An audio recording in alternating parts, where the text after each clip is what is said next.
Ni mechi ambayo itakuwa sio rahisi, lakini mechi itakuwa simple kwa upande mmoja ama mwingine. Kwa upande wa Simba the way anachohitaji kipindi cha kwanza kisiishe bila kupata matokeo, either goli moja au mbili, ili kumweka tumbo joto Al-Masry. Lakini kitokea kipindi cha kwanza kimeisha kwa goli, hata hawajapata hata goli, hii itawapa ugumu sana Simba Sports Club, kwa sababu unavokuwa umemaliza dakika 45, Mwarabu ana uwezo wa kufanya mbinu nyingi ambazo wewe zitakufanya kudisappoint kutoka kwenye mchezo. Huenda hata kucheza na referee, lakini pia vile anavoweza yeye kujiangusha. Na ukiangalia mechi yenyewe inawezekana ikachezwa saa 10. Wanaweza pia na cooling breaks zitakuwa nyingi.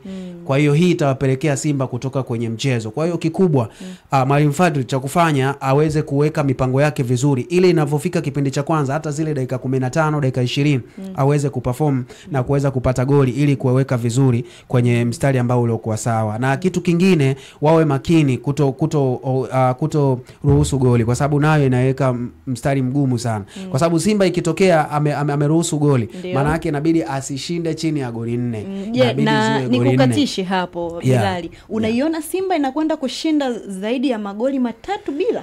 Maana ndio kibarua ambacho wako nacho kwa sasa. Na uwezekano huo kwa kikosi cha Simba jinsi kilivyo na performance ambayo walionyesha kipindi cha pili kwa ile mechi iliyopita kule Misri, na ile tayari imepita.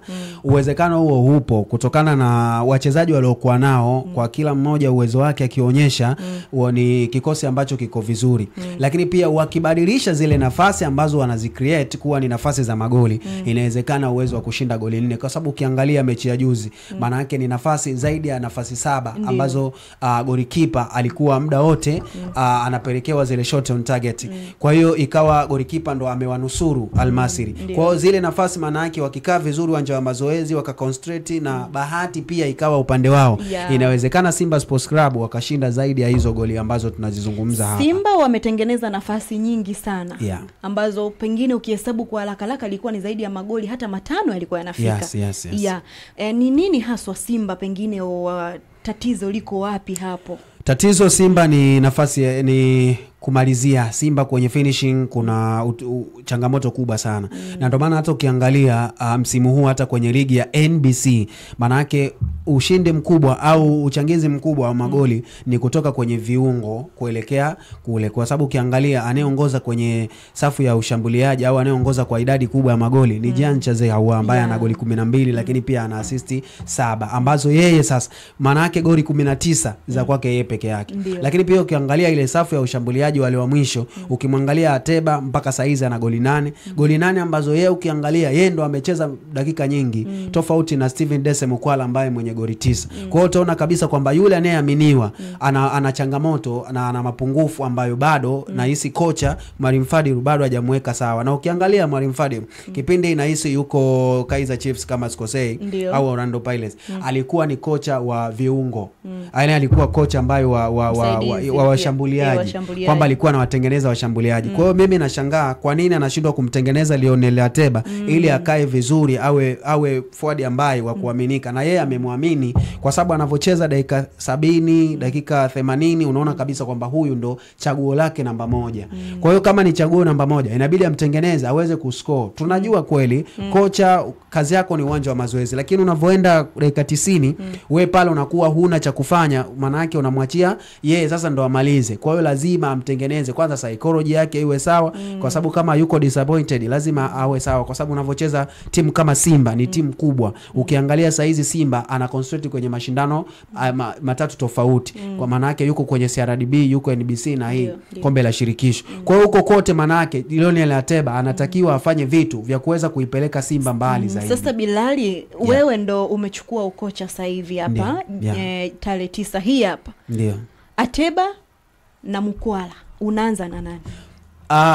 Kwa siku hiyo utaangalia nani ameamka na afya njema, kwa sababu the way naweza nikasema kwamba naanza na Lionel Ateba wakati ameamka na mafua. Sasa hapo tunaangalia kwa kila ambacho alikionyesha Lionel Ateba, lakini pia analichokionyesha Mukwala ambapo dakika alizoingia. Ukiangalia namba saa hizi sema ni hivyo tu, kwamba unajua Steven Dese Mukwala ni mchezaji ambaye hajaingia na mapenzi, hata mioyo ya wana Simba haijamchagua. Binafsi mimi niseme hivyo kwa sababu hata ukiangalia ujio wake. Sasa hapo unaangalia mioyo, unaangalia anachokionyesha uwanjani. Anachokionyesha ni kikubwa sana. The way goli 9 so far so good ni uwezo mkubwa sana kwa sababu ukiangalia amecheza dakika chache. Kwa nini kocha hawezi kumwamini? Amecheza dakika chache lakini ana magoli 9.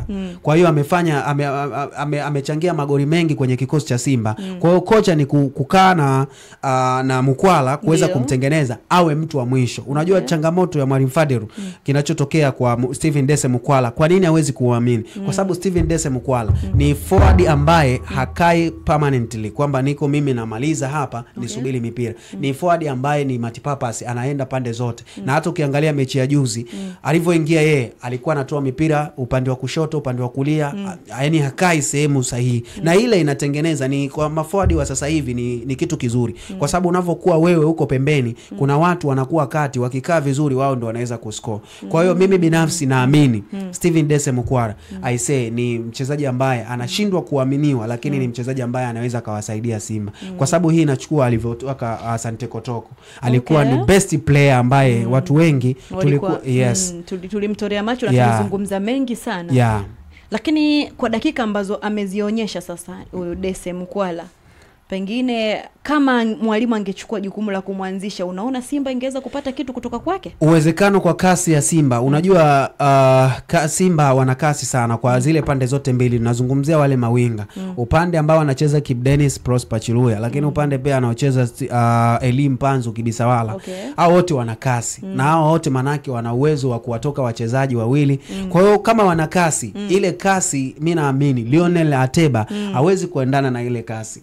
Kwa hiyo mimi kwa upande wangu binafsi ndo ningekuwa mwalimu hiyo siku ya tarehe 9 I say ningeanza na Steven Dese Mukwala, kumpa dhamana kwamba I say wewe ndo unachukua dhamana ya Simba kuipeleka. Mimi naona kama Ateba kuna wakati anapata kigugumizi, anagadi vizuri, anapata mpira, anaweza kuzuia hata mabeki wawili yuko peke yake. Lakini kwa nini anashindwa yaani mpira hawezi kutoa pasi na nini? Ni kigugumizi ama kuna kitu kinamtesa labda unakiona kiko waziwazi? Unajua Lionel Ateba ameaminika sana na Simba Sports Club. Na timu kama Simba the way ukiachana tu na yani changamoto za nje, lakini pia hata mitandao pia inawezekana inamdisappoint sana. Kwa sababu the way anavyokuwa uwanjani anawaza nifanye nini? Kwa sababu kuna vitu vingine unaweza kusema hata wewe tu uliokuepo nje unaona ile ilikuwa ni nafasi. The way anaweza akapata nafasi ambayo iko clear kabisa, lakini anashindwa kufanya maamuzi. Kwa hiyo kiukweli binafsi Steven Dese Mukwala stoika refu hili kuliko goli. Aaminiwe hiyo tarehe 9, apewe dhamana, apewe timu. Inawezekana kabisa akafanya kitu ambacho watu wengi hatutaweza kuamini. Kwa sababu ukiangalia kuna mechi ambazo Simba kweli alikuwa anahemea, ila anaingia Steven Dese Mukwala anafanya maamuzi.